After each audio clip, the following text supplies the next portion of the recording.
Yes. So welcome everybody. Here we are, 14th of July. Half the month is halfway done. The year, that means the year is over halfway done. And I'm way past. Went like that. And, and I feel physically and emotionally just about done. So, we started last week, we're talking the first Babylonian of three invasions. First Babylonian invasion was a strike to, number one, instill fear in the people, to number two, make it known to everybody, all the other nations around, that we're the power now, Babylon, say. And the third was to usurp their control over the Jewish people by taking some of their nobility and some of their noble children, royal children, things like that. Well, four people in particular were taken. 4 kids were taken, probably around the age of 14, 15, 16, sometime, somewhere in that preteen to early teen stage. And their names are Daniel, who we know as Daniel, Hananiah, Azariah, and Mishael. Shadrach, Meshach. You know them as Shadrach, Meshach, and Abednego. Correct. Why they change King Nebuchadnezzar. And he also changed Daniel's name to Belteshazzar. So, okay. Daniel would have been a lot easier. Yeah. Well, keep in mind, Daniel, Mishael, Azariah, and Hananiah are Hebrew names. But Belteshazzar, Shadrach, Meshach, Abednego are Babylonian names. So, okay. I had a friend that had 3 dogs and she named them. Oh, well, good thing she didn't name them Shem, Ham, and Japheth. Feel sorry for Ham. Matthew, Mark, and Luke. Yeah. John's left out because he's not synoptic. So and the reason Babylonians do this, the reason the Babylonian Empire did this, was in order to prepare for the occupation, the complete control of the nation in the future. That's the one good thing about Babylonians, is they always prepared for their future, at least for the most part. Who could have seen the Medes and Persians rising the way they did? So, what happens is they take the noble children. The reason they take the nobles is because they're raised in a way that they're raised in opulence, in a way, they're where they expect the good things, they expect the food, they expect people to listen to them, they expect all those things, and then they enculturated them to the Babylonian ways, the religion, literature, the culture, even by giving them Babylonian identities. Okay, and then they train them, and we find out that it's a 3-year training process. So by the time they finish this process, they should be completely indoctrinated into the Babylonian culture. Then the Babylonians can go in, they can conquer the people, and then exile them, bring them back, and have their own people lording over them in the Babylonian way. That makes sense? So that's where we were. Where we were right after that, well, within 3 years, that 3-year training period. And we hear this legendary story of Susanna. And Susanna is an addition, what they call an addition to Daniel. It was found in the Dead Sea Scrolls. It was some other context. It's one of the apocryphal books, and what it does is it tells this story of this young married woman who is lusted after by 2 elders. And these elders concoct this plan that they're going to have their way with her. They're going to trap her in the garden, this meditative spot, and have their way with her. And if she doesn't allow them to do that, then they'll just bring up charges that she was sleeping with someone else.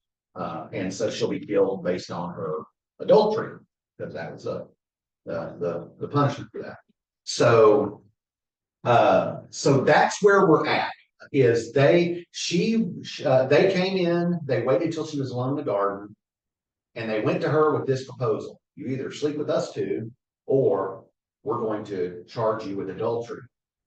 And she says, well, if I have my choice, then I'll just take you two. I don't want to be, charged here. And as they get ready to do this, she starts screaming. Well, people run in. They list their charges against her. And as she is being charged with all this, this young man steps up. And his name is Daniel. And that's where we left off last week, was this young man stepping up named Daniel. And he's saying, I'm not going to have anything to do with her death. So that's where we're at. So let me share our screen. And we get to the stunning conclusion. Anita's fine. She has her granddaughter. Oh, Anita's fine. Her granddaughter's with her. Okay. Never can do this in a smooth motion here. I don't know why that is. I'm just not smooth. I've been trying to. Okay. So Daniel has said this, that, he stands up, and of course he's respected. He's part of the training program of the Babylonians, even though he's talking to Hebrew people here that went with him. And I'm not going to have anything to do with her. And all the people turned to him and asked, what is this you're saying? Taking his stand among them, he said, are you such fools, O Israelites, as to condemn a daughter of Israel without examination, without learning facts? Return to court, for these men have given false evidence against her. So all the people hurried back. And the rest of the elders said to him, come, sit among us and inform us, for God has given you the standing of an elder. Daniel said to them, separate them far from each other, and I will examine them. We see that in today's interrogations by police, is they separate the two parties and get each side of the story to see how they can mesh them together. When they were separated from each other, he summoned one of them and said to him, you old relic of wicked days, your sins have now come home, which you have committed in the past, pronouncing unjust judgments, condemning the innocent and acquitting the guilty, though the Lord said, you shall not put an innocent and righteous person to death. Now then, if you really saw this woman, tell me this, under what tree did you see them being intimate with each other? He answered, under a mastic tree. I don't know what that. And Daniel said, very well, this lie has cost you your head, for the angel of God has received the sentence from God and will immediately cut you in two. Then putting him to one side, he ordered them to bring the other. And he said to him, you offspring of Canaan, that's not good. That's not a good statement. And not of Judah. Beauty has beguiled you and lust has perverted your heart. This is how you have been treating the daughters of Israel. And they were intimate with you through fear. But so they've done this before, is what Daniel's accusing them of. But a daughter of Judah would not tolerate your wickedness. Now then, tell me, under what tree did you catch them being intimate with each other? He answered, under an evergreen oak. That would be a live oak, I guess.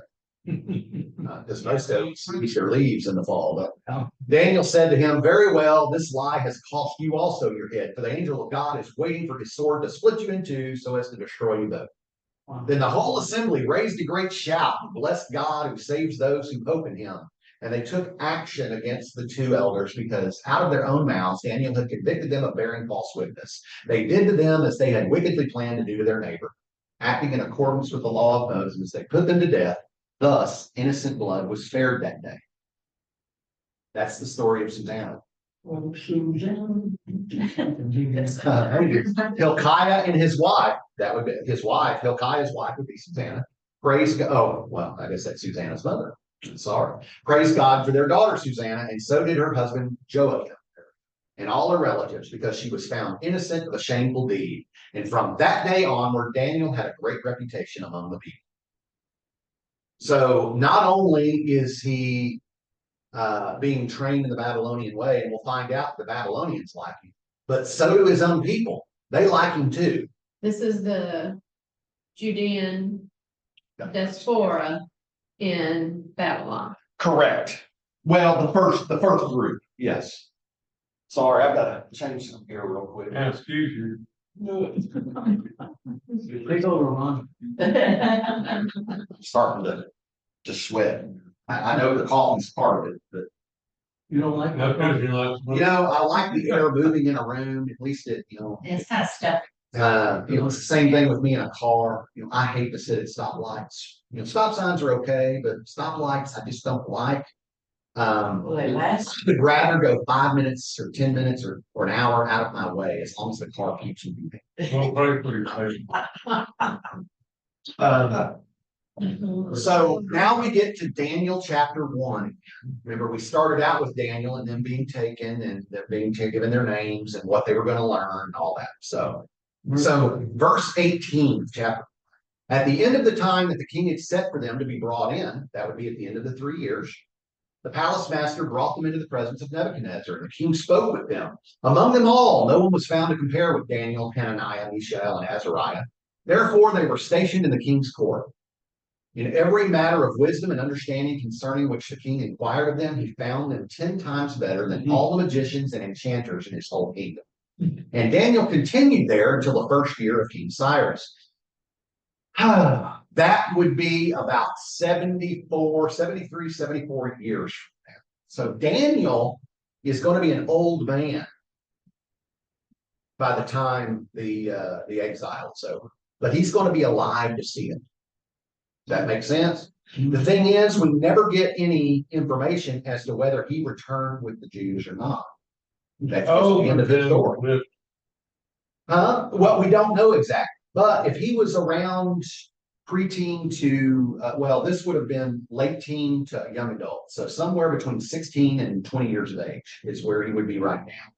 He'd be in his 90s by the time the exile ends. Okay. So that's when King Cyrus starts it. In the second year of Nebuchadnezzar's reign, earlier we heard, or last week we heard the 3rd year, we heard the 4th year. This is all the same. We're going on 3 different calendars. We're going on an Israeli type calendar. We're going on a Jewish type kind of calendar. They both use a lunar calendar. And now we're getting to a Babylonian calendar, which is a solar calendar. So it's all the same time. But this kind of references that this is very soon after they have been committed to the king's court. Okay. In the second year of Nebuchadnezzar's reign, Nebuchadnezzar dreamed such dreams that his spirit was troubled and his sleep left him. So the king commanded that the magicians, the enchanters, the sorcerers, and the Chaldeans, I'll get to that in a minute, be summoned to tell the king his dreams. It's interesting that they would say magicians, enchanters, sorcerers, and Chaldeans, because up to this point, every time we hear the word Chaldean, it has been in reference specifically to the Babylonians. Now it seems to be a statement of derision. Like you call me. You skinheads, kind of that kind of thing. Okay. Okay. When they came in and stood before the king, he said to them, I have had such a dream that my spirit is troubled by the desire to understand it. The Chaldeans said to the king in Aramaic. Now, this is interesting because from here through the end of chapter 7 is the only part of the Bible that is written in Aramaic. Everything else in the Old Testament was written in Hebrew, except for Esther, which was written in Greek. Okay. And then everything in the New Testament was written in Greek, except there's contentions about Matthew, which may have been written Translated. in Hebrew, written in translation. So, but the only other Aramaic statements that are in the Bible are both in the Old Testament, and it refers to something Jesus said, Rabboni, that kind of thing. Okay? Little statements of Aramaic, but they're only saying them as quoting someone saying in Aramaic. So anyway, so it's interesting that this would be in Aramaic because Aramaic was the language of the Babylonians. So get a little more. So the asterisks, your insertion line. They're for those notes that I talked about last week. Because I had already done this, I didn't go back and change my note taking system. So this will be the last week you see those things because I didn't like it. It's What were too you much trying, for me to keep looking down and looking up and looking down, looking up, and this is in small print too, you know, I was stupid enough to do that, so. what were you trying to do? They asked This weekend. Huh? What were you trying to do? They asked you. What To you- give me points so I knew I had in my notes for So it's this. for you only, not us. Right. Okay. No effort can be smooth. Yeah, and yeah, this is just another one of those things. The Chaldean said to the king in Aramaic, "O king, live forever. Tell your servants the dream, and we will reveal the interpretation." The king answered the Chaldeans, "This is a public decree. If you do not tell me both the dream and its interpretation, you shall be torn limb from limb, and your houses shall be laid in ruins. But if you do tell me the dream and its interpretation, you will receive from me gifts and rewards and great honor." So the Chaldeans come up and they say, "Hey, tell us what your dream is. We'll interpret it for you." King Nebuchadnezzar says, "Oh no, you know, anybody can tell me what they think it means, but you tell me what the dream actually was, and then that'll give more credence to your interpretation, Or, or you'll die." or limb to limb, Right? or. Therefore, tell me the dream and its interpretation. They answered a second time, "Let the king first tell the servants the dream, and we can give its interpretation." They're not stupid. They know they can't figure out the dream.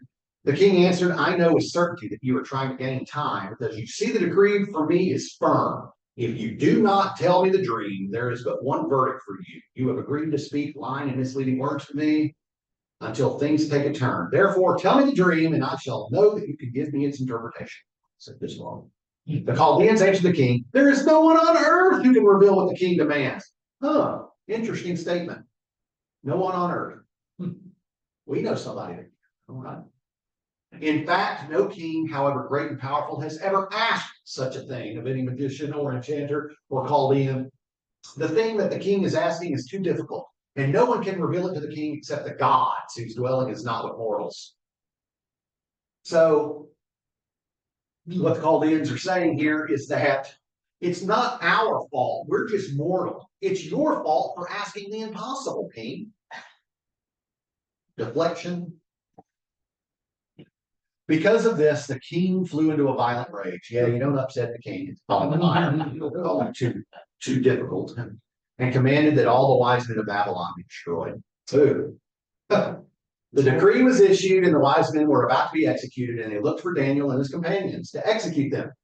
Then Daniel responded with prudence and discretion to Arioch, the king's chief executioner, who had gone out to execute the wise men of Babylon. He asked Arioch, the royal official, "Why is the decree of the king so urgent?" Arioch then explained the matter to Daniel. So Daniel went in and requested that the king give him time, and he would tell the king the interpretation. Then Daniel went to his home and informed his companions, Hananiah, Mishael, and Azariah, of the matter. Sorry, there was a different verse coming in. And told them to seek mercy from the God of heaven concerning this mystery, so that Daniel and his companions might not perish with the rest of the watchmen of Babylon. Then the mystery was revealed to Daniel in a vision of the night. And Daniel blessed the God of heaven. Daniel said, "Blessed be the name of God from age to age, for wisdom and power are his. He changes times and seasons, deposes kings and sets up kings. He gives wisdom to the wise and knowledge to those who have understanding. He reveals deep and hidden things. He knows what is in the darkness, and light dwells with him. To you, O God of my ancestors, I give thanks and praise, for you have given me wisdom and power, and have now revealed to me what we ask of you, for you have revealed to us what the king ordered." Therefore, Daniel went to Arioch, whom the king had appointed to destroy the wise men of Babylon, and said to him, "Do not destroy the wise men of Babylon. Bring me in before the king, and I will give the king the interpretation." So basically, it's kind of hard to figure this out because Arioch was on his way to kill these guys to start with. When Daniel hears of it, he says, "Stop, let me go in and see the king." And then the next thing we hear is he's had a night vision. So it's the next day that this is happening. What I think is happening is that we're getting a flashback in the present tense. Is the night before, Daniel got this vision, but he had no clue what it was about. It didn't make any sense to him. And then when he hears about this from Arioch, then he says, "That's what that meant." Arioch, don't do this. Go tell the king I need to see him. And in the meantime, he goes and tells his friends, "Hey, let's pray." Okay. So now, and then when he says verse 24, he's repeating what led to all this. That's just my interpretation. Then Arioch quickly brought Daniel before the king and said to him, I have found among the exiles from Judah a man who can tell the king the interpretation. The king said to Daniel, whose name was Belteshazzar, are you able to tell me the dream that I have seen and its interpretation? Daniel answered the king, no wise men, enchanters, magicians, or diviners can show to the king the mystery that the king is asking. Now remember, Arioch said, I have found a man who can tell you this. And Daniel very quickly says, there ain't a man that can do this. But there is a God in heaven who reveals mysteries, and he has disclosed to King Nebuchadnezzar what will happen at the end of days. Interesting. Your dream and the vision of your head as you lay in bed were these. To you, O king, as you lay in bed, came thoughts of what would be hereafter. Revealer of mysteries, disclose to you what is to be. But as for me, this mystery has not been revealed to me because of any wisdom that I have more than any other living being, but in order that the interpretation may be known to the king and that you may understand the thoughts of your mind. You were looking, O king, and there appeared a great statue. That statue was huge. Its brilliance extraordinary. It was standing before you, and its appearance was frightening. The head of that statue was of fine gold, its chest and arms of silver, its midsection and thighs of bronze, its legs of iron, its feet partly of iron and partly of clay. As you looked on, a stone was cut out, not by human hands, and it struck the statue on its feet of iron and clay and broke them into pieces. Then the iron, the clay, the bronze, the silver, and the gold were all broken in pieces and became like the chaff of the summer threshing floors. And the wind carried them away so that not a trace of them could be found. But the stone that struck the statue became a great mountain and filled the whole earth. That was the dream. Now we will tell the king its interpretation. You, O king, the king of kings, to whom the God of heaven has given the kingdom, the power, the might, and the glory, into whose hand he has given human beings wherever they live, the wild animals of the field, and the birds of the air, of whom he has established as ruler over them all. You are the head of gold. That's pretty self-explanatory there. Nebuchadnezzar, you're the head of gold. After you shall arise another kingdom inferior to yours. That would be the Medes and Persians. And yet a third kingdom of bronze, which shall rule over the whole earth. That's the Roman Empire, or the Greeks, I'm sorry. And there shall be a fourth kingdom, strong as iron. Just as iron crushes and smashes everything, it shall crush and shatter all things. That would be the Roman Empire. As you saw the feet and toes partly of potter's clay and partly of iron, it shall be a divided kingdom, but some of the strength of iron shall be in it. As you saw the iron mixed with the clay. That is where things get a little tricky when interpreters start to do this. Most scholars disagree. The two main parties are that this is the division of the Roman Empire. Second would be that is a kingdom that is not yet come. That will be the Antichrist later on. So there is a lot of speculation as to what that is prophetically. But, I live for the kingdom right now. I feel that's what I'm called to do as I look forward to the kingdom to come. So anyway, as the toes of the feet were part iron and part clay, so the kingdom shall be partly strong and partly brittle. As you saw the iron mixed with clay, so they will mix with one another in marriage, but they will not hold together, just as iron does not mix with clay. And in the days of those kings, the God of heaven will set up a kingdom that shall never be destroyed. Nor shall this kingdom be left to another people. It shall crush all these kingdoms and bring them to an end, and it shall stand forever. Just as you saw that a stone was cut from the mountain, not by hands, and that it crushed the iron, the bronze, the clay, the silver, and the gold. The great God has informed the king what shall be hereafter. Dream is certain and its interpretation trustworthy. There is a phrase, most evangelical scholars will say that if you compare this to Revelation, that I think it's in chapter 7 or chapter 8, it talks about this great, ball of fire from the sky, great star or whatever, named wormwood would fall. And they compare this rock not made with hands. And they make that analogy between that one, and that kind of leads to that understanding that this is a prophetic thing that has not yet happened, even for us. So, anyway. We're done. 46. Then King Nebuchadnezzar fell on his face. Ooh, I bet that hurt. worshiped Daniel and commanded that a grain offering and incense be offered to him. To who? The king said to Daniel, truly your God of gods, your God is God of gods and Lord of kings and a revealer of mysteries, for you have been able to reveal this mystery. Then the king promoted Daniel, gave him many great gifts, and made him ruler over the whole province of Babylon and chief prefect over all the wise men of Babylon. Daniel made a request of the king, and he appointed Shadrach, Meshach, and Abednego over the affairs of the province of Babylon. But Daniel remained at the king's court. Okay? Chapter 3. You there with me? Sure. Okay. King Nebuchadnezzar, interestingly, this is right after the dream, or we don't know how long passed, but King Nebuchadnezzar made a golden statue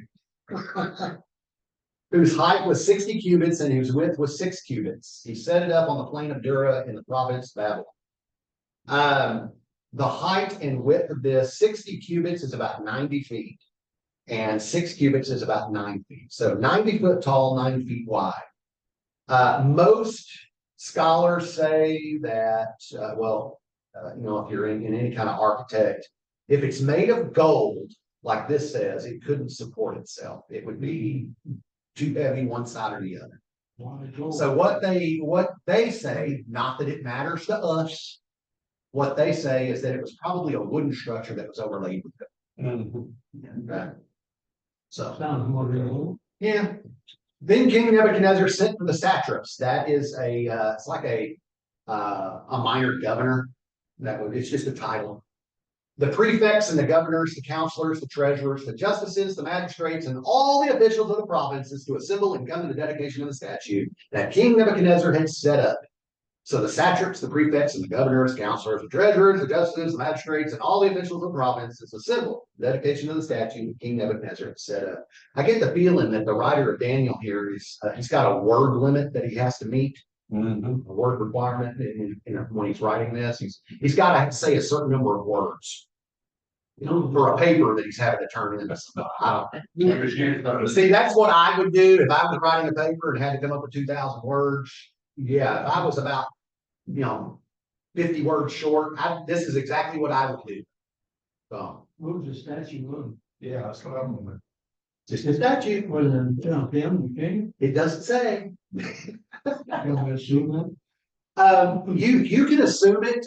Most scholars think that it was more like an obelisk rather than a statue of a person.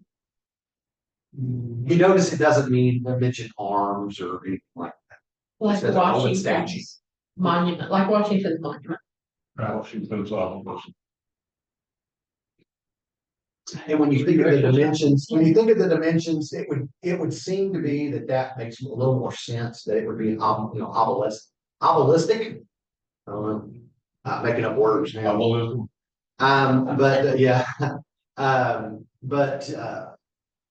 It could have just been a thin person. I don't know. It just says a golden statue. So I take it at face value.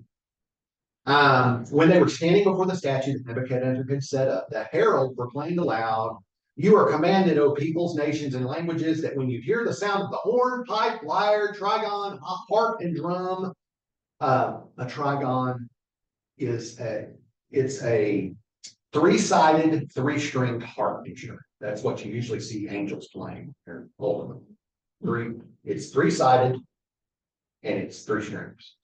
I don't know. An entire musical, Spock played a similar one in Star Trek, but an entire musical ensemble. You are to fall down and worship the golden statue that King Nebuchadnezzar has set up.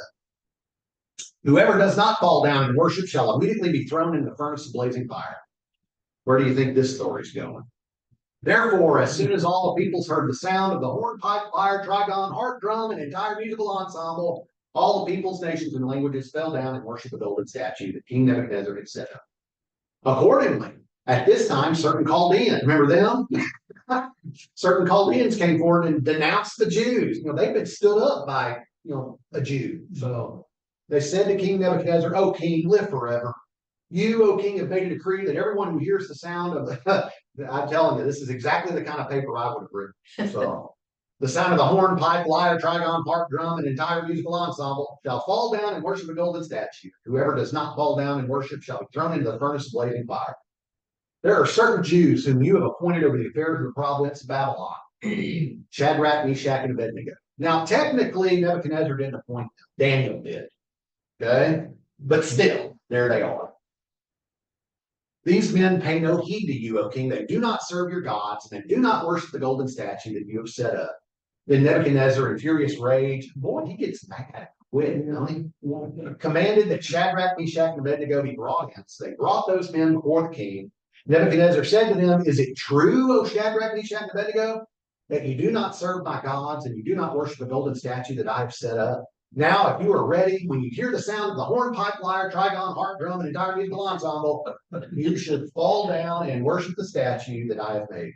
But if you do not worship, you shall immediately be thrown into the furnace of blazing fire. And who is the God who will deliver you out of my hands?" Interesting, you would ask that question. Shortly after he had just had Daniel, proclaim to Daniel, "Your God is the God of gods." Shadrach, Meshach, and Abednego answered the king, "O Nebuchadnezzar," not "O king," they call him by name, "O Nebuchadnezzar, we have no need to present a defense to you in this matter. If our God, whom we serve, is able to deliver us from the furnace of blazing fire and out of your hand, O king, let him deliver us. But if not, be it known to you, O king, that we will not serve your gods and we will not worship the golden statue that you have set up. You do with us whatever you want. We don't feel like doing it." Feel the rage again. Then Nebuchadnezzar was so filled with rage. Again, it gets mad quick. Against Shadrach, Meshach, and Abednego, that his face was distorted. Interesting vision. Apoplectic. Yeah, I can, I think about evil faces on TV, that, in movies and things that, right, you just. I was thinking of my mom saying, "Don't do that because your face is gonna freeze like that." Yeah. Yeah. I did it, and it happened. He ordered the furnace heated up 7 times more than was customary, and ordered some of the strongest guards in his army to bind Shadrach, Meshach, and Abednego, and to throw them into the furnace of blazing fire. So they're bound before they're thrown in here. Okay, so they're tied up.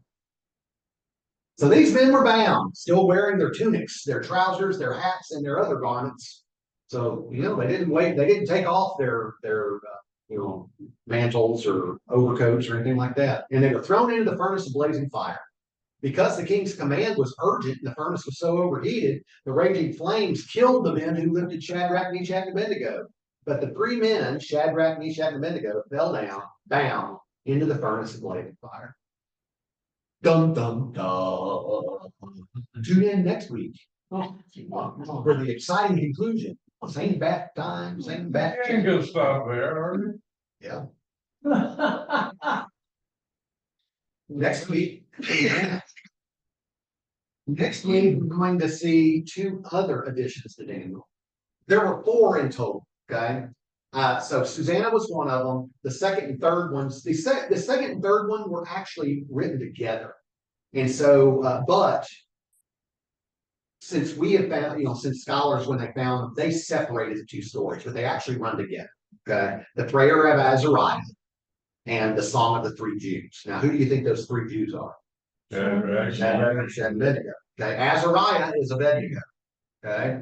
So Azariah prays, spoiler alert. So next week, this prayer of Azariah as he's landing in the bottom of this blazing furnace. And then the song of the 3 Jews, they all start singing. And of course, we know that story from Daniel. We hear, so right after that, we get back into the finale of the fiery furnace. Then we get back into Jeremiah, still prophesying in Judah. Okay, so that's where we're at next week. The rest of the story. Yeah, Paul Harvey. Yeah, that would be great. Man, wouldn't it be great to have Paul Harvey and Morgan Freeman together here? Age 2. Yeah. So anyway, any other questions, concerns, criticisms, complaints? Yeah, why did you stop at the park? Because I reached my 20th slide and it would be a good stop. Wanted you to come back next Sunday, be here.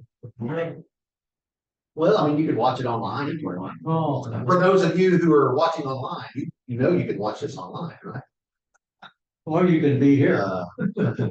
So, right, so anyway, nothing, no. I mean, we know how the story ends. We've heard it, but y'all probably have not read the prayer of Azariah or the Song of the Three Kings. They're songs, they're prayers. So it's going to be, a poetic, kind of thing. So, you know what to expect when you see that. Well, when we get back into Jeremiah, Jeremiah preaching, this word of hope, but also this word of condemnation that he's been told. And he's kind of reluctant. He's one of those that, you really want me to go do this, God? Really? But unlike Jonah, he goes and does it. He trusts God. So, anyway. Okay. Well, I'm going to go ahead and end this. God bless. And y'all have a wonderful day. You